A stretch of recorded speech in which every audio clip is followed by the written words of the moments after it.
사도행전 1장 1절부터 우리 5절까지 말씀 다 함께 합독합니다.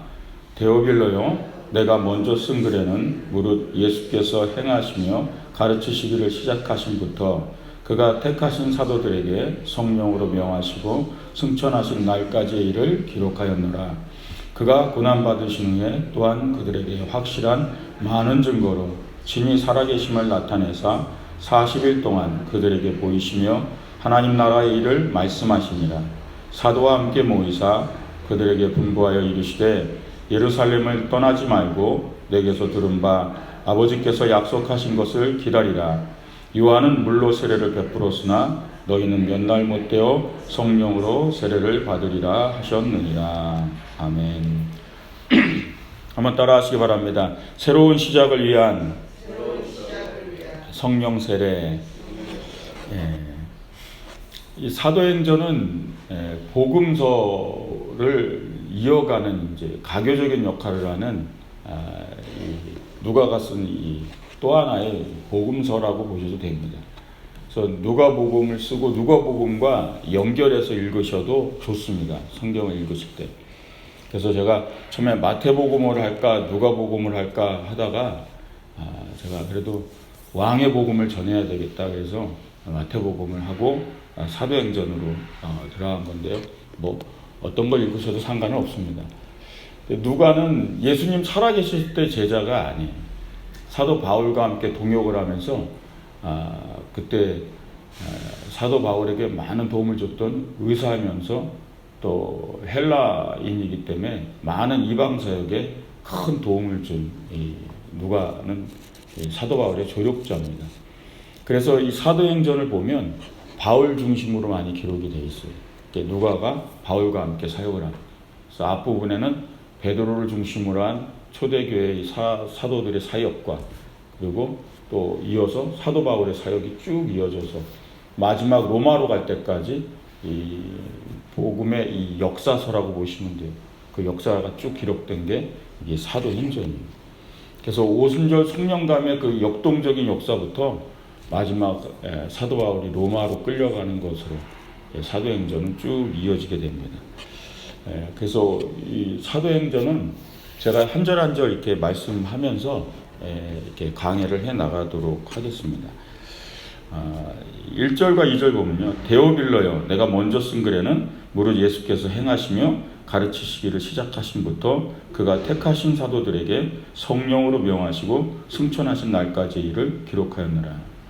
여기 보면 이 데오빌로라는 사람은 정확하게는 누군지는 몰라요. 근데 신분이 되게 높았던 사람이고 추측하기는 총독으로 추측합니다. 그러니까 먼저 쓴 글에는 그런 건 바로 이제 누가복음을 의미하겠죠. 그래서 예수님께서 이 땅에 오셔서 부활하시고 승천하시기까지의 날을 내가 먼저 전해줬다라고 그러죠. 그러면서 두 번째 데오빌로에게 또 이제 택하신 사도들에게 성령으로 명하시고 승천하시는 날까지 전에는 기록하였다. 그리고 그 이후의 일을 이제 기록한 게 이제 사도행전입니다. 그래서 이 데오빌로라는 사람은 신분이 높았는데 이름 자체가 그 뜻이 하나님을 경외하는 자예요. 그러니까 하나님을 굉장히 신실하게 믿었던 사람으로 알고 누가는 이 사람에게 이제 사도행전이라고 불리는 이 사도들의 이제 행전이죠. 역사를 써주면서 복음에 대한 일들을 이제 알려주기 위해서 글을 썼다라고 보시면 돼요. 근데 이 말씀에 이제 하나하나를 보면 하나님의 은혜가 있는 게 뭐냐면 여기도 보면 택하신 사도들이라고 나오죠. 그러니까 누가는 그렇게 표현하는 거예요. 이 사도들은 하나님의 택하신 자들이라는 거예요. 근데 이게 되게 중요한 개념이에요. 하나님이 나를 택하셨다는. 마가복음에도 보면 3장 13절 14절에 또 산에 오르사 자기의 원하는 자들을 부르시니 나온지라. 이에 12를 세우셨으니 이는 자기와 함께 있게 하시고 또 보내사 전도도 하며. 요한복음 15장 16절에도요. 너희가 나를 택한 것이 아니요 내가 너희를 택하여 세웠나니. 우리는 주님의 일을 하다 보면 하나님께 나와서 있다 보면 직분이라든가 모든 부분 하다 보면 그냥 내가 하는 것 같이 생각될 때가 있어요. 근데 모든 하나님 앞에 택함을 받았다라는 것, 그것이 직분자들이나 모든 직임을 맡은 자들의 기본이고 출발인 거거든요. 너희가 나를 택한 것이 아니라 내가 너희를 택했다라는 거예요. 그러니까 성도로 부르심 받아서 교회에 나온 것도 내가 교회를 나왔다라고 생각하면 잘못된 거예요. 하나님이 나를 택하셨기 때문에 내가 지금 교회에 있고 성도가 되는 걸 믿으시기 바랍니다. 이게 기본이에요. 그러니까는 가끔씩 이 기본을 잊어버릴 때가 있다는 거죠. 내가 성도로 부름받은 것도 직분을 받은 것도 전부 다 내가 택한 것이 아니에요. 다 하나님이 택하여 세웠다라는 것이 중요하다는 걸 믿으시기 바랍니다. 그래서 지금 누가도 그 얘기를 하는 거죠. 택하신 사도들이라는 거죠. 그게 은혜라는 거죠. 그게 하나님이 나 같은 사람을 택해 주셨다라는 게 은혜라는 거죠. 그래서 교회 모든 직분의 원리가 택하심이에요. 하나님의 택하심. 그리고서 이어서 3절에 이런 말씀하죠. 그가 고난받으신 후에 또한 그들에게 확실한 많은 증거로 친히 살아계심을 나타내사 40일 동안 그들에게 보이시며 하나님 나라의 일을 말씀하시니라. 지금 이 서두에 누가가 얘기하는 말들이 되게 중요한 얘기예요. 데오빌로라는 이 높은 신분에 있는 사람에게 이 말을 전하면서 지금 설명을 해가는 거예요. 택하신 사도들의 이야기를 얘기하면서 그리고 예수님의 부활을 얘기하는 거예요. 예수님의 부활이 그냥 죽으셨다 부활했다가 그냥 승천한 게 아니라 뭐요? 40일 동안 부활하셔서 수많은 사람들을 만나고 확실한 증거들을 많이 이루셨다. 그만큼 누가는 부활을 강조하는 거예요. 예수님의 부활은 확실한 사실이었다라는 거예요. 확실히 엄청난 많은 증거. 그래서 제자들에게 동시에 나타나시기도 하고 500여 성도들 앞에서도 다 나타나시기도 하고 그 많은 일들이 40일 동안 그리스도의 부활을 확실히 증명했다라는 거예요. 중요한 건 뭐냐면요. 40일 동안 뭐 하셨냐는 거예요. 예수님. 부활하신 40일 동안. 그게 핵심이에요. 누가는 지금 그걸 얘기하고 싶은 거예요. 뭐라 그랬다고요? 하나님의 나라의 일을 말씀하시니라. 그게 3절에 지금 중요한 거예요. 40일 동안 주님이 제자들하고 수많은 사람들 만나면 뭐 하냐면요. 3년 공생애 동안 가르쳤던 모든 말씀을 총정리하는 거예요.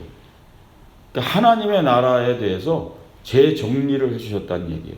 다시 서머리 하듯이 쫙 가르쳐 주시고 승천하셨다는 거예요. 뭘 얘기하냐면 주님이 이 땅에 오셔가지고 했던 핵심 사역이 뭐냐면 하나님 나라예요.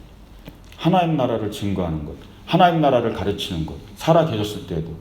그리고 이제 부활하신 다음에도 제자들에게 마지막에 가르쳐주고 가는 게 뭐냐면 하나님 나라예요. 하나님 나라가 무엇인지, 하나님 나라의 사람들은 어떻게 살아야 되는지, 하나님 나라를 어떻게 준비해야 되는지, 하나님 나라가 어떤 곳인지 그것을 다시 또 정리해 주시고 승천하셨다라는 거예요. 거기서 끝나지 않아요. 그 하나님의 나라에 대한 주제를 그대로 끌어안고 뭐죠? 사도들이 이어갔다는 거예요. 결국에 지금 사도행전을 강의하면서 여러분들이 잊지 말아야 될 초점이 뭐냐면 사도행전은 결국 사도들이 뭘 했다고요? 하나님 나라를 가르친 사역이라는 거예요. 사도들이 이어서 주님과 바톤 터치를 해서 하나님의 나라를 온 곳곳마다 가르친. 그게 사도 바울의 복음 사역이에요. 베드로의 사역이기도 했고 또 사도 바울은 이방인들에게도 하나님의 나라를 가르쳐야 된다.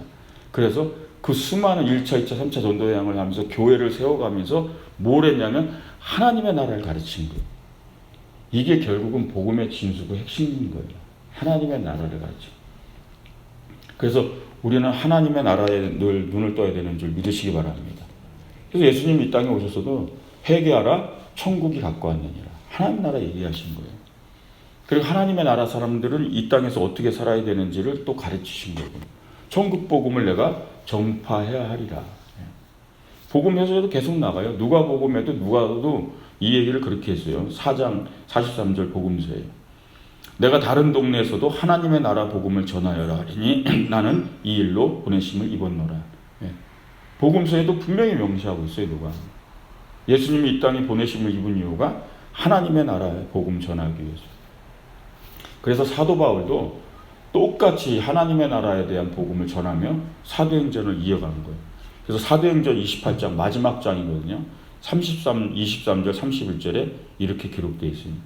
바울이 아침부터 저녁까지 강론하여 하나님의 나라를 증거하고 모세의 율법과 선지자의 말을 가지고 예수 일로 권하더라. 31절에도요. 담대히 하나님의 나라를 전파하며 주 예수 그리스도에 관한 것을 가르치되 그 많은 사람이 없었더라. 사도행전이 이렇게 끝나요. 결국 사도행전의 마지막에도 뭐요? 하나님의 나라. 그러니까 한마디로 표현한 거예요. 사도 바울의 사도행전의 모든 복음 사역을 마지막 장이 뭐라고 표현했냐면 하나님의 나라를 아침부터 저녁까지 늘 전파하니라. 그 하나님의 나라의 복음 전파를 금할 사람이 없었더라. 성경을 읽을 때도 그렇고 신앙도 그렇고요. 핵심이 뭔지 놓치고서 책을 읽으면 그게 핵심이 뭔지 모르는 거예요. 신앙생활도 핵심을 놓치고 신앙생활을 하면 그게 늘 신앙생활을 하는데 가장 중요한 핵심이 뭔지를 놓치는 거거든요. 결국 교회도 그렇고 신앙생활도 그렇고요. 모든 성도들이 가져야 될 그 핵심이 하나님 나라인 거 잊지 마시기 바랍니다. 복음서의 주제도 그렇고 사도행전의 주제도 그렇고요. 계시록도 마찬가지. 성경의 끝까지 다 하나님 나라. 결국 예수님께서 다시 오시는 이유도 바로 하나님 나라이기 때문에 그런 거. 결국 우리가 이 땅에 살지만 하나님의 나라의 백성으로 구원받은 성도들이 어떻게 살아야 될지 그것을 가르쳐준 게 복음서고 그 하나님의 나라를 전파하며 다닌 수많은 사역의 내용들이 사도행전이다. 이렇게 이해하시고 이제 사도행전의 말씀들을 그 초점을 놓치지 않고 가시면 기독교의 복음의 핵심이 무엇인지를 놓치지 않는 신앙인이 되는 거죠. 그래서 신앙인이 변질이 되지 않고 퇴색되지 않으려면 하나님의 나라를 놓쳐서는 안 돼요. 이 땅에 살지만 우리는 하나님의 나라를 바라보고 하나님의 나라를 대망하는 줄 믿으시기 바랍니다. 이 핵심이 빠져버리면 그냥 현세적인 것, 사두개인과 다를 게 하나도 없어요. 부활도 없고 하나님 나라도 없고 영혼도 없고 그저 이 땅에서 잘 먹고 잘 살다 가는 것이라고. 그러면서 이제 이 누가는 이제 얘기를 4절부터 이제 들어갑니다. 사도와 함께 모이사 그들에게 분부하여 이르시되 예루살렘을 떠나지 말고 내게서 들은 바 아버지께서 약속하신 것을 기다리라. 이 하나님의 나라의 복음 사역을 위해서 주님께서 이제 명령하신 승천하신 명령이 뭐냐면 약속하신 것이 있다. 그것이 임할 때까지 떠나지 말고 기다리라. 그 얘기를 하는 거예요. 이 사도들이 하나님 주님이 승천하시면서 지금 성령을 얘기하는 거죠. 약속하신 성령이 임할 거니까 예루살렘 떠나지 말라. 이거는 고약의 요엘서에서도 나온 예언이고요. 예수님이 마지막 성만찬 하실 때도 하신 말씀입니다. 당부한 말씀입니다. 왜? 성령이 임해야 이제 그 성령의 능력으로 성령의 사역으로 뭐요? 하나님 나라의 복음 전파를 하기 시작한다라는 거예요. 주님이 이제는 같이 계셨었잖아요. 복음서 때는. 그러니까 하나님과 함께 제자들이 같이 다니면서 하나님 나라의 복음을 전파했으면 돼요. 근데 이제는 주님이 승천하셨다고. 이제는 안 계시니까 우리들끼리 하나님 나라를 복음을 전파하며 다닐 수는 없는 거예요. 그러니까 약속하신 것을 기다리라. 내가 이제 성령으로 너희와 다 함께하리라. 그러니까 그 약속을 믿고 순종하고 기다린 사람들에게 다 성령이 임한 걸 믿으시기 바랍니다. 그리고 그 성령을 받은 사람들이 바로 이 하나님 나라 복음을 권능 있게 전하면서 다닌 게 사도행전의 역사라는 거예요. 그러니까 결국 이 4절의 말씀을 이해하지 못하고 예루살렘을 떠난 사람들이 약속한 것을 그 약속을 믿지 못하는 사람들 하나님께서 기다리라 떠나지 말라 했는데 떠났던 사람들은 성령을 받지 못합니다. 그러니까 성령 없이 하나님의 나라를 복음을 전파할 수 없는 거예요. 주님 살아계실 땐 주님과 함께 복음 전파했으니까 복음 하나님 나라 전파할 수 있었던 거죠. 근데 주님 이제 안 계시거든요. 기다리라 그러는 거예요. 성령으로 임할 때까지. 그 약속하신 성령이 임하면서 복음 전파가 시작된 걸 믿으시기 바랍니다. 그러니까 성령의 세례가 그렇게 중요한 거예요. 성령의 강림이 그렇게 중요했던 거죠. 요엘서의 그 세 번역으로 제가 읽어드릴게요. 2장 28절 29절에 하나님께서 말씀하신다. 마지막 날에 나는 내 영을 모든 사람에게 부어주겠다. 너희의 아들들과 너희의 딸들은 예언하고 너희의 젊은이들은 환상을 보고 너희의 늙은이들은 꿈을 꿀 것이다. 그날에 나는 내 영을 내 남종과 내 여종들에게 부어주겠으니 그들도 예언을 할 것이다. 구약에 이미 요엘 선지자가 얘기를 했던 거예요. 예수님께서 이 약속하신 것을 기다리라 그러고 승천하신 거고, 주님이 오셔서, 그리고 주님께서 약속하신 그날에 성령이 임하는, 사도행전 2장에 나오지만 그 성령이 임하는 역동적인 사건을 통해 이제 역사가 이제 일어나기 시작하는 거죠. 그러면서 성령 세례가 뭔지 모르잖아요. 그러니까 누가가 5절에 물 세례와 성령 세례를 비교해서 얘기하는 거예요. 5절 보니까 나오죠. 요한은 물로 세례를 베풀었으나 너희는 몇 날 못되어 성령으로 세례를 받으리라 하셨느니라. 몇 날 못되어. 몇 날 못되어 정말 성령이 임했거든요. 요한의 세례는 물 세례예요. 물 세례는 뭐죠? 죄를 씻는 세례예요. 거듭남의 세례라고 그러죠. 근데 성령의 세례는 새롭게 하심이라는 의미를 더 가지고 있어요. 그래서 물과 성령으로 거듭나야 된다라고 주님이 얘기하신 거예요. 내 모든 죄를 씻고 성령으로 새롭게 되는. 그러니까 새로워지는 거예요. 성령의 세례는.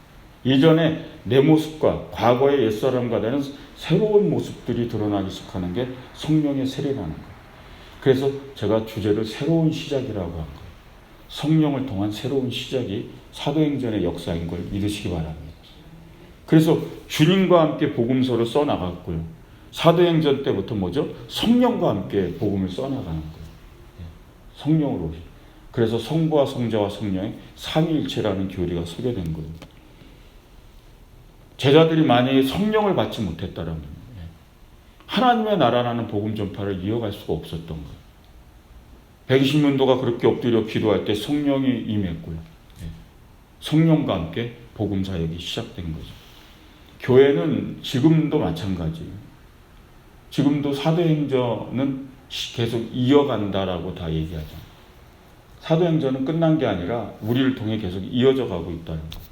계속 우리에게 이 요엘서의 예언처럼 예수님의 성만찬 때 마지막에 분부한 것처럼, 그리고 승천할 때 분부하신 것처럼 약속하신 성령이 임할 거라는 성령은 지금도 우리에게 임하고, 그 성령을 받은 사람들은 하나님 나라 그 복음의 사역을 이어간다는 걸 기억하시기 바랍니다.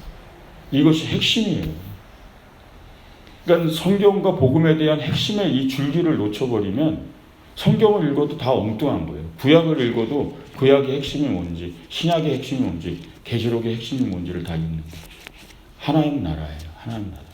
그걸 위해 주님이 구약에서도 주님이 오실 것을 예언한 거고, 주님이 오셔도 바로 하나님의 나라에 대한 복음 전파를 하신 거고, 이제는 주님이 안 계시기 때문에 성령으로 임해서 성령과 함께 성령을 받은 자들이 하나님 나라의 복음 사역을 이어간다는 걸 믿으시기 바랍니다.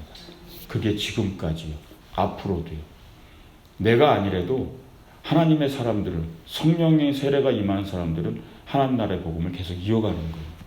이게 하나님의 놀라운 은혜인 거죠. 그런데 뭐요? 나를 택하셨다라는 게 감사하다는 거죠. 이 수많은 이 땅의 사람들 중에 내게 성령을 부어주시고 나를 택하시고 내게 물 세례를 주시고 성령 세례를 주셨다라는 게 어마어마한 은혜라는 사실을 기억하시기 바랍니다. 이제 그 은혜를 안다면, 그 은혜의 감격을 안다면 하나님의 나라에 대해서 눈을 떠야 되는 거고요. 그 하나님의 나라에 대한 복음 전파가 되어져야 그게 진짜 성령의 역사와 은혜를 누리는 건 줄 믿으시기 바랍니다. 그래서 이 은혜를 안다면 이제 내 가정도 하나님의 나라를 바라보는 가정을 만들어야 돼요. 하나님의 나라가 임하는 가정을 만들어야 돼요. 일터도 마찬가지예요. 여기서 잘 모르지만 한국교회에서는 일터에 신방을 많이 가요. 사업장 신방을 많이 해요. 기도를 많이 하러 가요. 예배를 많이 드리는 이유가. 하나님의 나라가 임한 것은 다르긴 정말 달라요. 물론 물질적 축복도 받지만 공동체 자체가 기도하고 예배하기 때문에 흐르는 은혜와 분위기가 달라요. 하나님의 나라가 임한 사람들이 일을 하는 공동체가 틀리다라는 거예요. 교회도 마찬가지예요. 하나님의 나라가 임하고 하나님의 나라가 임한 사람들이 모인 공동체의 교회는 그 은혜가 다른 걸 믿으시기 바랍니다. 본질을 놓치고 핵심을 놓치니까 자꾸 현세적인 교회가 되는 거예요. 교회가 자꾸 돈으로 보이고 재정만 보이고 땅 사고 집 사고 막 이런 걸만 가는 거죠. 물론 그걸 하지 말아야 된다는 얘기가 아니에요. 규모 있게 생활은 해야 돼요. 살림을 해야 되는 거 맞아요. 예. 가정 살림하듯이 아주 규모 있게 살림 잘 해야 되는 것도 맞아요. 그러나 그게 본질이 아니라는 거예요. 하나님의 나라를 바라보는 사람들이 하나님 나라의 복음 전파, 그게 교회임을 믿으시기 바랍니다. 그때 부어주시는 하나님의 축복과 역사는 어마어마했다는 거예요. 초대교회에는 물질이 부족하지는 않았어요. 어마어마하게 하나님의 사람들이 복음 전파하게 모였을 때 역사하신 하나님은 엄청난 거였거든요. 엄청난 거. 우리가 그거를 바라볼 때 우리는 기본을 세우면 돼요. 하나님의 나라를 잡으면 축복은 따라오는 줄 믿으시기 바랍니다. 기본이에요, 기본. 이거부터 먼저 받으려고 하니까 이게 무너지는 거예요. 하나님 나라가. 하나님 나라가 내 가슴에 임하고 내 가정에 임하고 자녀에 임하고 일터에 임하고 교회에 임하고 그게 얼마나 행복한데요. 그러면 주님이 주시는 축복이 온 가정과 삶 속에 다 임하는 거예요. 길도 열리고요. 다 열려요. 일터의 문제도 가정의 문제도 생활, 자녀의 문제 다 열려요. 축복은 따라오는 건 줄 믿으시기 바랍니다. 사도행전에 그게 나와요. 계속 강의하면서 듣게 되실 거예요. 하나님의 나라를 복음을 핵심을 가지고 나가는 사람들에게 어마어마한 축복과 역사들이 어떻게 일어나는지 그게 사도행전적 역사가 일어나는 거예요. 말씀 통해 하나님 안에서 이 사도행전을 강의하는 동안 이 사도행전의 놀라운 폭발적인 역사를 내 개인과 영혼과 가정과 삶 속에도 체험하시기를 주의 이름으로 축원드립니다. 기도하겠습니다.